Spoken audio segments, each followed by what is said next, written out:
इथे आपण दही घेतलंय, ते फेटून घेऊया. आपलं दही फेटून झालंय.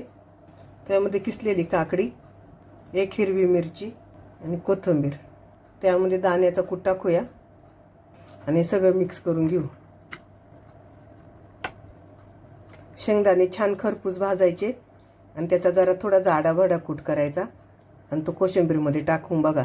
खूप छान कोशिंबीर लागते खायला.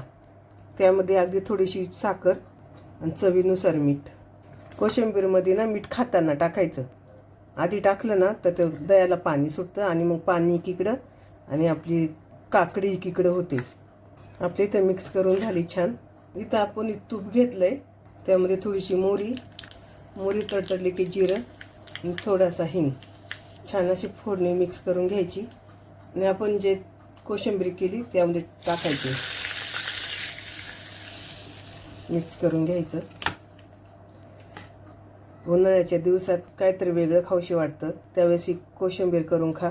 बिर्याणी किंवा पुलावबरोबर तर आपण खातोच. तीच कोशिंबीर खाण्यापेक्षा थोडीशी वेगळी करा आणि केल्यानंतर मला कमेंट करून सांगा कशी झाली ती. आपली छान अशी कोशिंबीर तयार आहे. झटपट होणारी अगदी.